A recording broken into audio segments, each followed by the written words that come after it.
Conversamos en este episodio junto a Chejuan González de Puerto Rico sobre comparables de venta, residenciales, comerciales y de alquileres. ¿Cuál es el futuro de los datos inmobiliarios en Puerto Rico? Escucha de los dos líderes en la industria. Escuchen.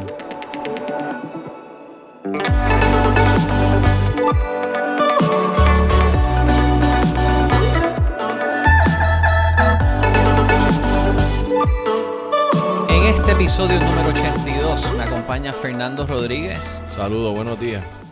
Y hoy tengo a un viejo amigo, competidor, colega, Chejuan de Comparables Online. ¿Cómo estás? Saludos, Giancarlo. Y no somos familia, pero los dos somos González. Ah, pues mira, Chejuan González, cierto. Y eso de un viejo amigo suena como que a edad. Nosotros somos, Es que ha llovido. digamos que nos conocemos de que éramos más jóvenes. Pues vamos a decir eso. Yo conozco a Chejuan cuando nosotros en el 2007 hacemos el desarrollo de Tasamax. Y en esa época, ¿verdad? Habían dos empresas principales en la industria inmobiliaria. Estaba Clasificados Online y estaba Compradoalquila.com. Éramos como que los dos que competíamos en el tema de tecnología y servicios digitales en la industria inmobiliaria. Y me recuerdo cuando lanzamos Tasamax en el 2006-2007, empieza a recibir muy buena adopción. Fue como un antes y después en el tema de presentar información de comparables de bancos muy completa. En un momento dado me encuentro con José de Clasificados Online, porque se estaba escuchando un rumor de los corredores. Ah, sí, Clasificados Online ahora también va a sacar algo de comparables. Y yo, bueno, ¿y qué van a sacar? ¿Y Clasificados Online va a sacar algo de comparables? Bueno, pues, ¿qué van a sacar? Y me recuerdo que José me dice, va a ser algo bien innovador, bien diferente. Cuando pueda salir, lo verán. Y sabía que tenía que ver algo con datos del gobierno, pero por eso se estaba tardando tanto. Y ahora me puedes hacer el cuento. Pero lo que me recuerdo es otro momento de esos de antes y después en la industria inmobiliaria, que fue cuando lanza Comparables Puerto Rico Correcto. Lanza Puerto Rico en el 2009 en un evento en Popular Center. Cuando antes las comparables siempre tenían 30 días de retraso o hasta más, porque la banca nos daba la data a nosotros para Tasamax con un delay. Eran todos los cierres de ellos de un mes, nos los daban el mes siguiente, nosotros los entrábamos y entonces tú veías las ventas. Y de repente sale este anuncio de Puerto Rico y están enseñando ventas en tiempo real. Algo que se había vendido ayer salía hoy en el sistema. Y me recuerdo ese evento. Cuéntanos de eso. Pues sí, eso fue en el 2011. No fue 2009, fue 2011, tanto. Mira para allá. El 1 de junio del 2011 específicamente. Pensé que fue 2009. Sí, que se tardaron mucho en salir. Lo que pasa es que lo que estamos hablando fuera de cámara es que una particularidad del negocio es que uno tiene que tener datos relevantes e información que sea importante para los usuarios, ¿verdad? Entonces yo pensé que de inicio, con 6 meses de historia iba a ser suficiente, porque en aquel tiempo 6 meses era lo que más o menos los tasadores consideraban para una comparable. Una comparable, claro. Y cuando pasaron los 6 meses, pues nos dimos cuenta que no era data suficiente. Por lo tanto, last 2 years. Así que tomamos la decisión dura de empezar a colectar información, y estuvimos 2 años entrando datos al sistema sin generar ingresos, porque no teníamos el sistema abierto al público. Por lo tanto, estuvimos entrando datos a la plataforma por 2 años. Y el 1 de junio fue que hicimos el lanzamiento en Popular. Gratos recuerdos. Tú también vienes de banca, ¿verdad? Yo estuve, sí, como dije al principio, empecé en el 91. No, al principio no, porque eso no se grabó. Ah, ¿no? No. Estuve en 1991, empiezo mi carrera básicamente con 19 años de edad. No tenía ni edad para hipotecar. Ya estaba haciendo... No estabas ni graduado de college. No, estaba haciendo préstamos hipotecarios con HF Mortgage, y por ahí empecé mi carrera profesional hasta mi último trabajo en la banca, que fue con Scotiabank. Siempre estuve en el área de finanzas, dirigiendo o atado a los departamentos de hipoteca. Y estando en esos departamentos es que se me ocurre la idea de hacer este negocio de comparables.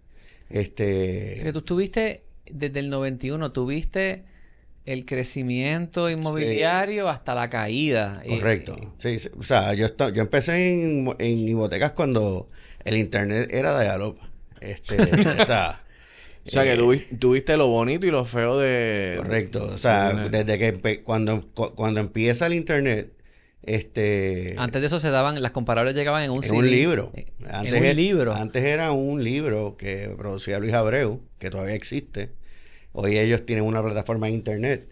Pero antes era un libro que tú ibas viendo la historia, qué sucedía en los meses anteriores. Y como tú bien dices, o dijiste, esa información era provista por los bancos. Pues los bancos daban el dato para facilitarle la vida al tasador y que el tasador pudiera llegar a su conclusión de valor con esas comparables. Inclusive las imágenes de las tasaciones eran literalmente fotos como las que tú revelas en Walgreens, que son 4x6 y las grababan o las pegaban a un papel. De verdad. O sea, literalmente así era, Wow. así el negocio antes. Entonces, cuando comienza el internet, a mí me surge la inquietud pues, de hacer eso accesible a la gente. O sea, yo siempre pensaba que el obtener comparables antes era bien difícil para el consumidor, para la gente de a pie. Bueno, Pues tenía no ha que cambiado conocer a mucho. un corredor de bienes raíces o a un tasador, a un banquero que te tuviera acceso a esos libros. Cuando empieza el internet, pues es que nosotros como que empezamos a coquetear con la idea de que fuera más accesible a través de esta nueva herramienta que estaba saliendo de Dialog, que era el internet. Y pues finalmente en el año 2009, 2008, pues formamos la entidad corporativa y fue que empezamos a colectar información. Hicimos pues la propuesta que tú mencionaste al principio y establecimos relaciones con los bancos que para mí era natural porque venía de ese mundo, o sea, y ya todos los banqueros me conocían y demás. Fíjate, en esa época, en los 90, la información que venía únicamente de la banca representaba quizás el 80-90% del mercado, porque para esa época mucha propiedad era financiada. Correcto.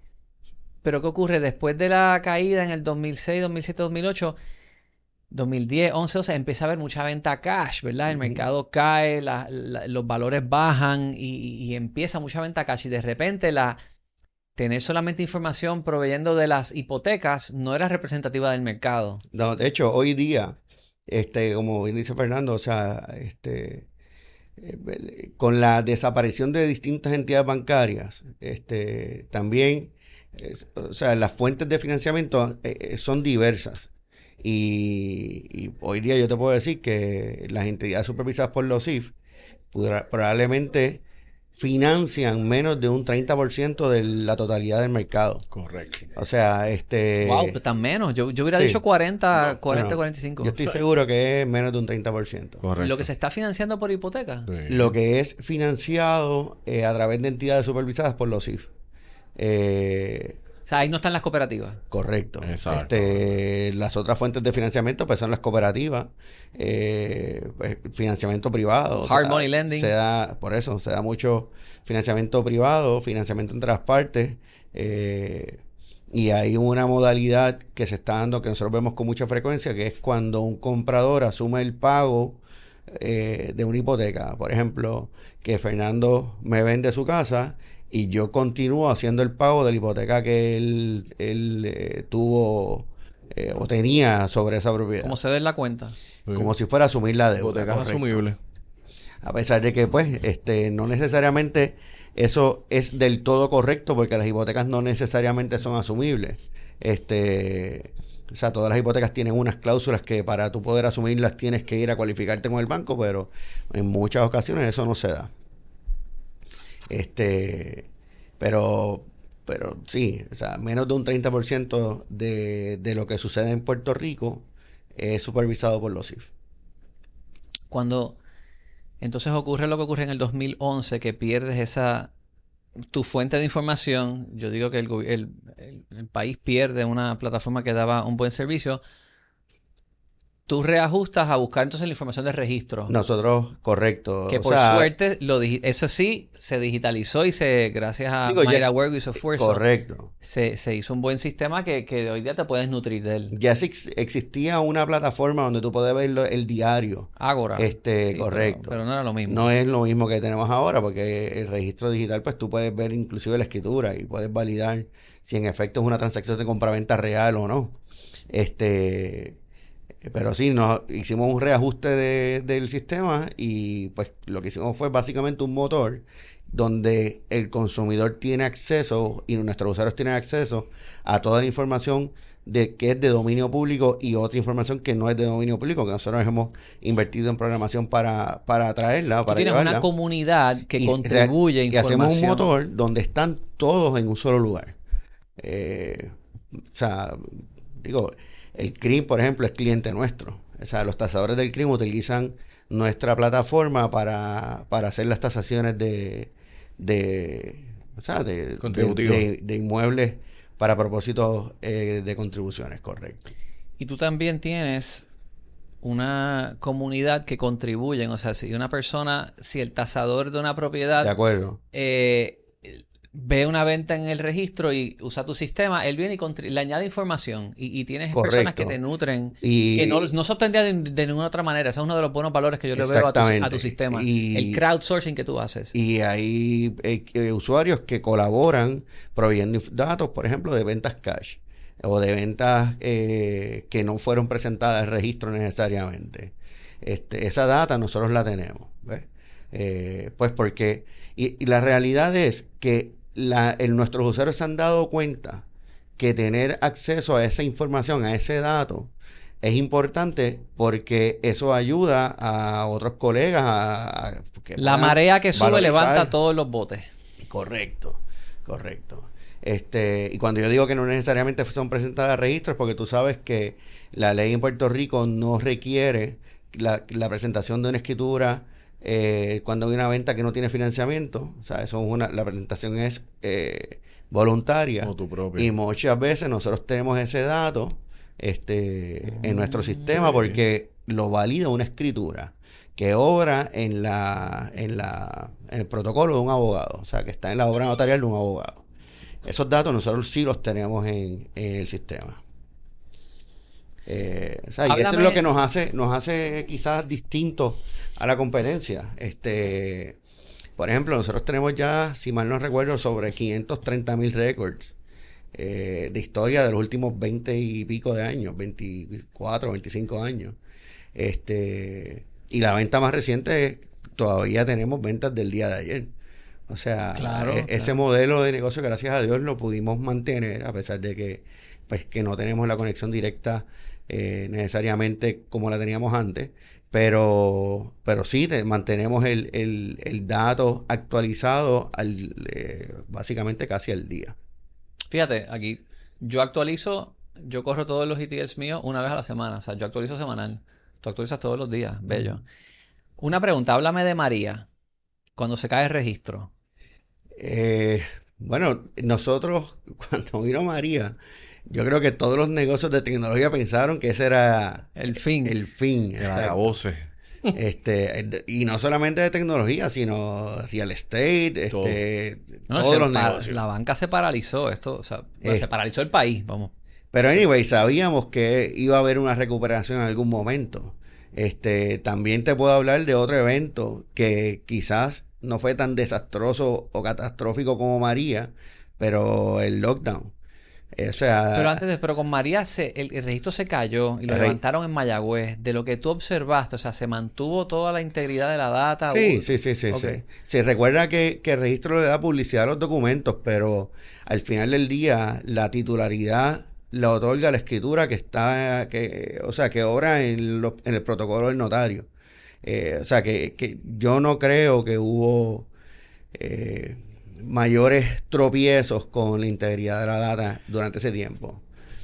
Para el lockdown del COVID-19, que de hecho ayer estuve haciendo unos análisis de la data y resultó algo interesante de ahí.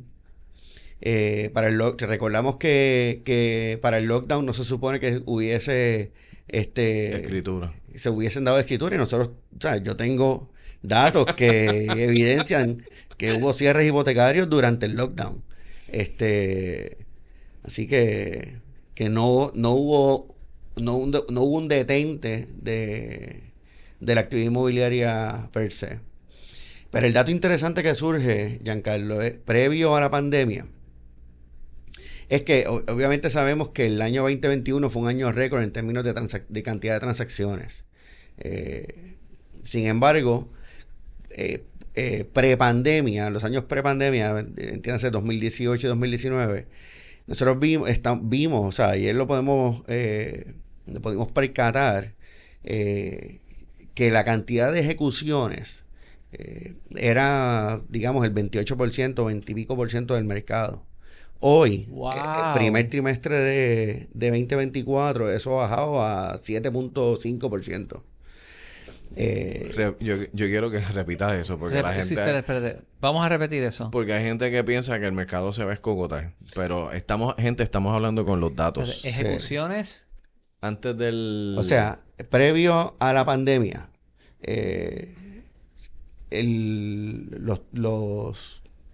la cantidad de ejecuciones versus, o sea, si hacemos una comparación de cantidad de compraventa versus cantidad de ejecuciones, para el 2018-2019 estábamos hablando de cerca de 28-24% por ahí arriba.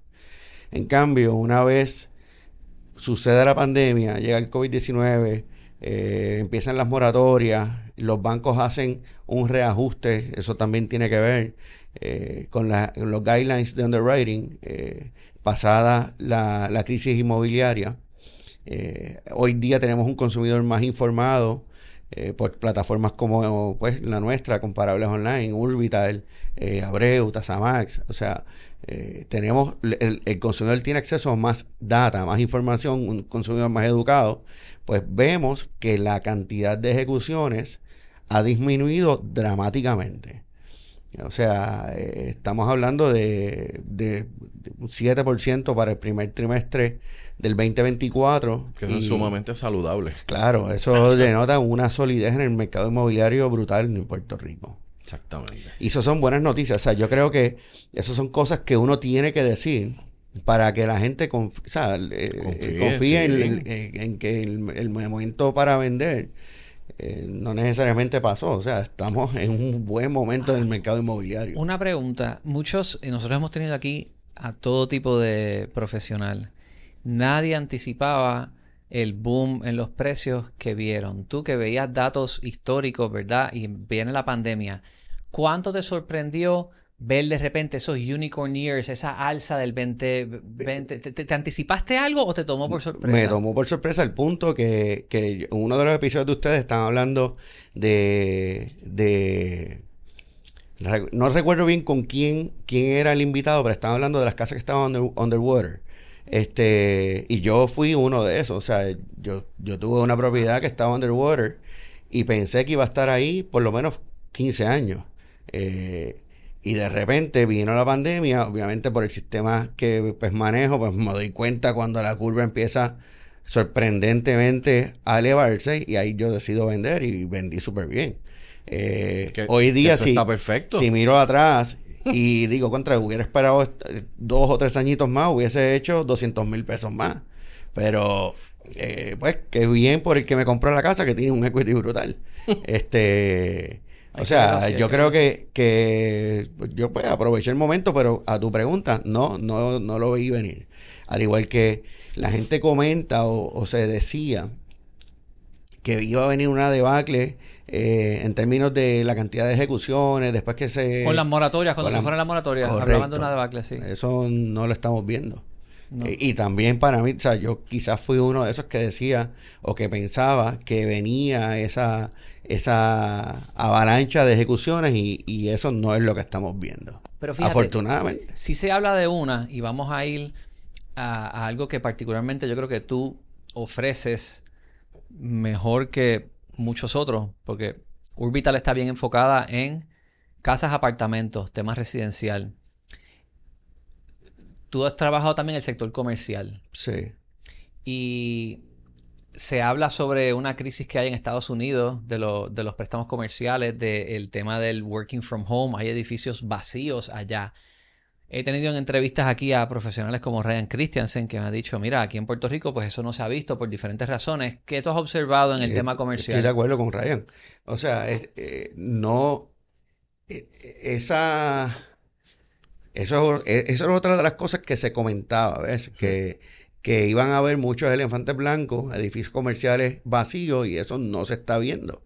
Al contrario, o sea, nosotros vemos solicitud de clientes buscando almacenes, por ejemplo, Sí, Eso está en con demanda. loading docks. eso es cierto. El o loading sea, dock, eso fue lo que dijo Ryan. ¿Tú estás viendo eso también? sí, o sea, eso se está viendo activamente. O sea, el mercado de Puerto Rico es un mercado que yo estoy viendo que está activo. O sea, no hay quizás hay una disminución en transacciones.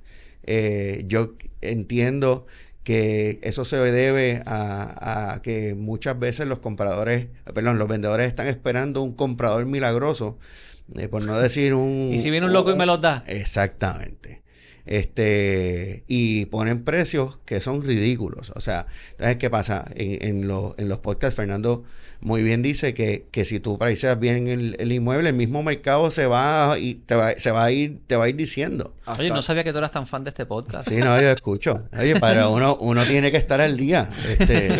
Pero muy bien tú dices, o sea, el que hace buen pricing del inmueble, tiene las de ganar, ¿ves?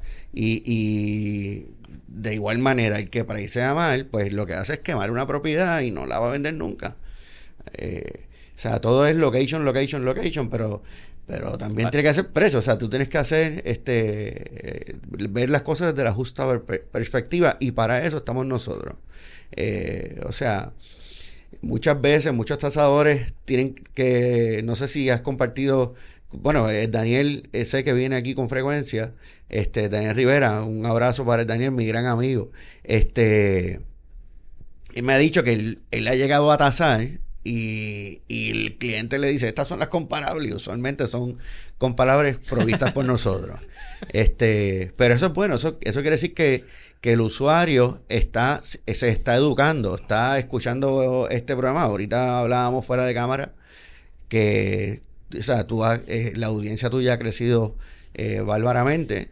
Sí, sí, ahora están... Oye, qué bueno que los buenos consejos o comentarios que se hacen aquí se adoptan. Creo que la Sí. Asociación de Realtors está...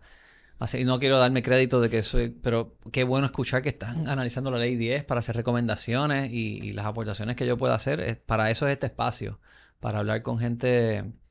Tengo una trayectoria que me ha expuesto a diferentes profesionales de diferentes industrias, y poderlos traer y hacer tener estas conversaciones creo que agregan valor Definitivamente. a lo que uno quiere hacer. Estabas diciendo.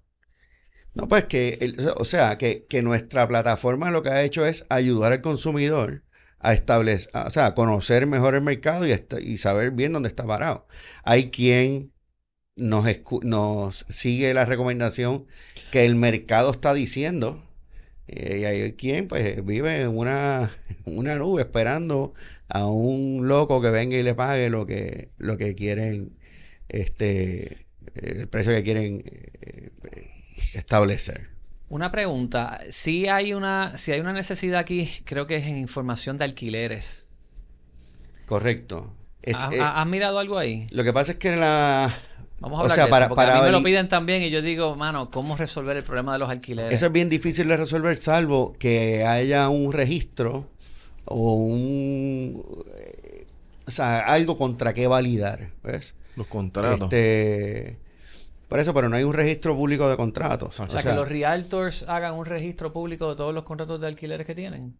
eso me parece que el MLS provee eso. No, Pero no tienen que criticar más. No hay masa crítica, no sé. recordemos que o sea, ¿cuántas licencias de corredores hay? Ustedes estaban hablando el otro día, 20 y pico 20 de y pico mil. mil. ¿Y cuántos realtors hay en Puerto No Rico? llegan a 1000, yo creo. Por eso, Ah, o sea, wow, tan poquito. Sí. Y que utilicemos el MLS. No llegan, yo creo que llegan 700, 800 activos. Por lo menos en Stellar. No sé cuántos suscriptores hay en Exposure. Habría que ver. sí, pero Una medida que nosotros, o sea, algo que yo recomiendo para capitalizar o para llegar a un análisis de renta es quizás evaluar en cuánto se venden las propiedades en ese sector. A ese precio, adjudicarle un pago de un posible mortgage y añadirle un 10% de CAP.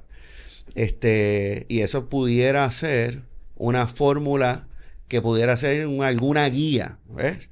Que a ser utilizada para hacer un análisis de renta. De esa manera es que nosotros lo hacemos. Oye, pero eso que tú dices está interesante. Si uno hiciera esa fórmula y ese análisis y luego compara a lo que se están alquilando propiedades en zonas como condados que tienen una demanda alta por la demográfica, ese ajuste que tú dices con el 10% de CAP, ¿estaría bien por debajo o estaría...? Hay que verlo. Exacto. Eso es un tremendo ejercicio que acabas de decir, vamos a hacerlo. Eso depende de Mira, muchos factores. hasta el informe y vuelves para acá y vamos a hablarlo, vamos a discutir esos números, eso está interesantísimo. Sí, pero es una manera de cómputo de servilleta de quizás hacer un análisis de cómo es que puede ser una renta justa para un mercado X, ¿eh? O para una propiedad específica. ¿Qué preocupaciones tienes con respecto a las condiciones del mercado hoy? Se habla de la escasez de vivienda, de desplazamiento, hay muchas narrativas allá afuera. ¿Cuál es tu perspectiva de esto? Bueno, yo creo que el mercado es un mercado estable. O sea, sí hay una escasez de vivienda. Yo concurro con Iván Zavala en términos de que los cascos urbanos hay que repoblarlos, hay que atajar de una forma directa y transparente los estorbos públicos, que es una... Transparente. Ven acá, ¿tú registras estorbos públicos en tu... Las ventas de estorbos públicos, las tienes en tu...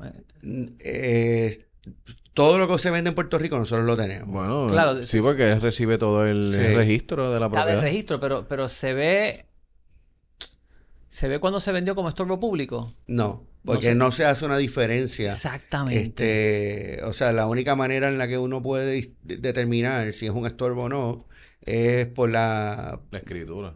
bueno, por la escritura, pero no necesariamente una venta donde el municipio X el que vende es un estorbo, pero dentro de nuestra plataforma nosotros insertamos, o sea, una adición que hicimos en el 2018 fue que incluimos un mapa donde tenemos todas las transacciones identificadas.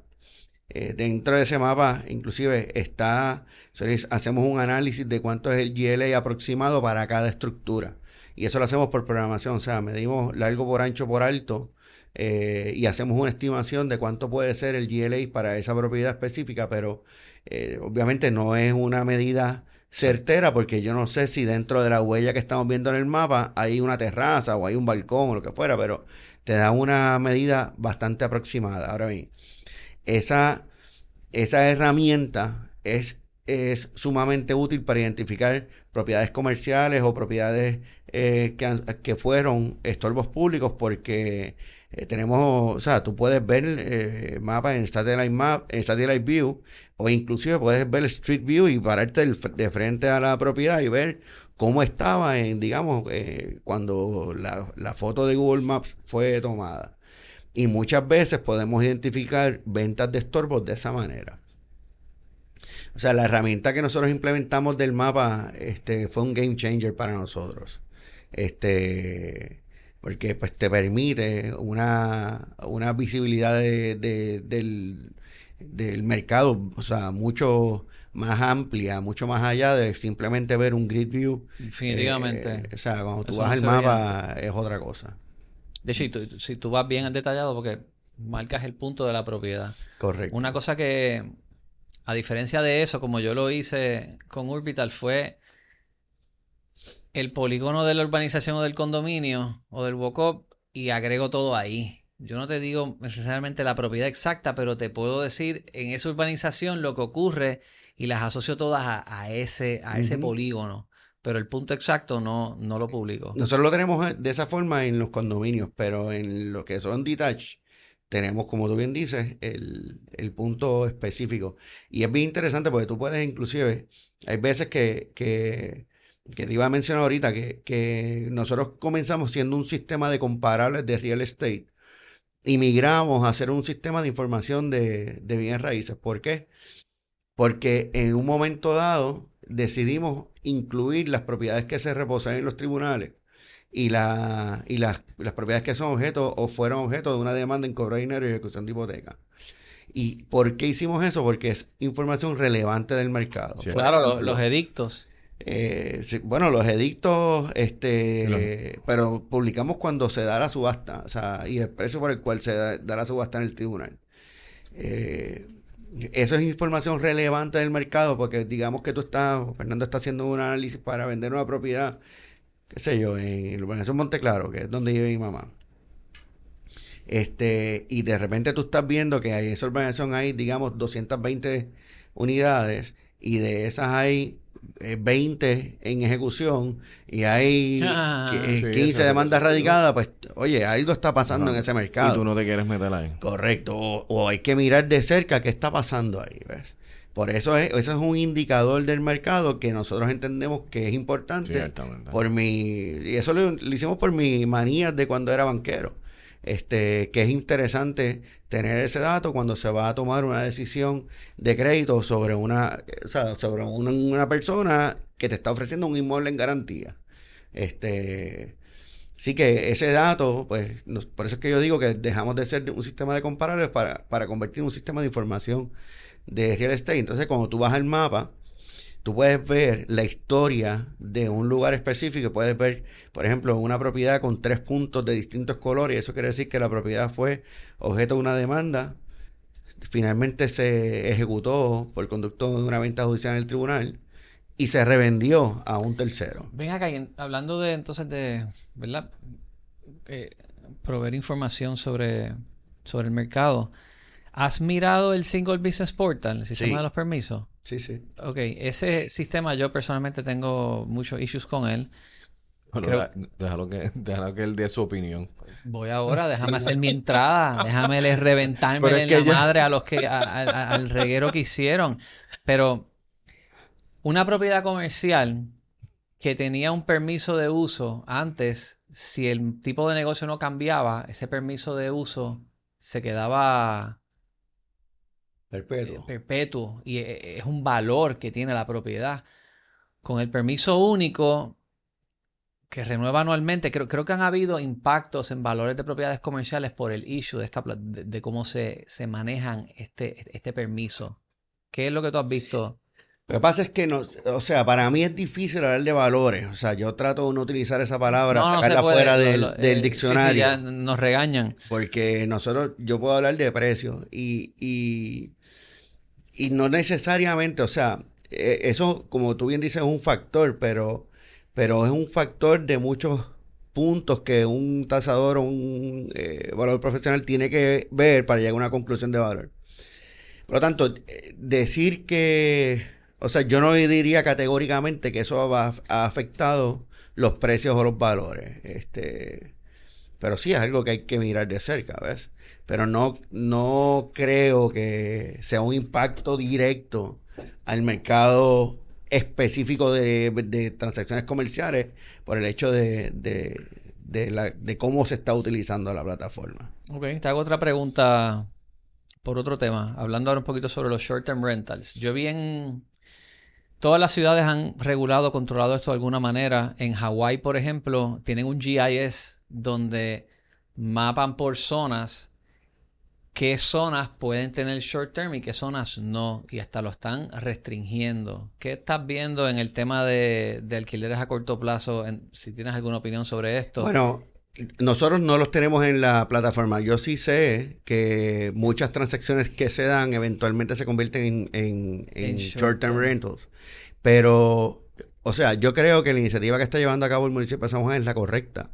Yo no creo que va suficientemente far enough. Ok, vamos a hablar de eso. Transacciones que se dan. Supongamos una persona compra un edificio de 10 unidades y vivía gente allí alquilada. ¿Debería de simplemente convertirlo las 10 en short term de la noche a la mañana? Personalmente yo no creo que eso está bien. si tú no vives en una propiedad y compraste el edificio, no deberías de poder tirar todo eso a short-term rental en una comunidad, porque sí desplaza e impacta la gente que vive ahí y las aportaciones que pueden hacer. Quizás se le debe de poner un cap, no sé. Yo soy pro libre mercado, pero tienen que haber unas reglas de juego justas también para proteger ese safety net. De acuerdo, pero, o sea, también yo creo que el gobierno no debe de ser tan, ¿cómo te digo? O sea, no debe de ser tan, meterse de lleno en la actividad comercial, ¿sabes? Eso debe estar el comercio debe ser libre. Y si sucede que un individuo compra una propiedad como la que tú estás diciendo y hace todo lo... Diferente a que sea un edificio que tiene una junta de condóminos de 10 personas y entre todos deciden hacerlo short term, cada uno decide. Pero si un individuo es dueño de 10 unidades, ese es el ejemplo. Lo que pasa es que yo pienso que y siempre lo he dicho, que nos hemos olvidado de darle los incentivos a la ecuación, a la parte de la demanda que existe. O sea, el apetito por vivienda, ya sea nueva como existente, la hay. Pero no hemos desarrollado, sea el gobierno, la empresa privada, no sé quién, el player, de desarrollar vivienda. O sea, acuérdate que venimos desde el 2008, 2009 sin ningún tipo de construcción que apele al mercado que se necesita. Y eso afecta. O sea, el short-term rental tiene sus beneficios, sus bondades, o sea, tiene sus virtudes también, ¿ves? Pero eso es un negocio que personalmente a mí no me... O sea, yo no lo hago, no me llama la atención, porque o sea, da mucho trabajo, además que es completamente taxable. O sea, si yo tengo un edificio de 10 unidades, yo prefiero alquilarlo long term. Y esa renta, o sea, el ingreso que genere esa renta es 100% tax free. ¿Cómo así? Porque si la vivienda a largo plazo, o sea, si tú alquilas una propiedad a largo plazo y la persona que la está utilizando va a utilizarla como su vivienda principal, ese ingreso es 100% exento. Bien. Versus el Airbnb, que es short term, el ingreso es 100% tributable. Exactamente. Fíjate, yo no sé si eso es common knowledge, pero bueno saberlo. Che, Juan, ¿algo más que quieras añadir? Se nos acaba el tiempo. No, te agradezco la invitación y... Oye, creo que... siempre estamos a la orden. Me alegra ver todo lo que estás haciendo. Creo que Comparables Online Puerto Rico es una excelente herramienta. La recomiendo. Nosotros en la oficina nuestra la tenemos, así que creo que haces muy buenas aportaciones al mercado de la industria y así lo reconozco. Así Gracias. que gracias por eso y éxito siempre. Gracias que se repita entonces la invitación. Bueno, estás emplazado para hacer Oye, vamos a mirar... El análisis de renta. Vamos a mirar eso. Creo que hay algo bien interesante. Fíjate, de todos los, quizás, las necesidades que hay de datos en Puerto Rico, donde más falta hay es en las rentas. Sí, definitivo. Pues miramos eso. Lo vamos a mirar. Gracias, Che Juan. Gracias a ustedes. Llévatelo, Wilton.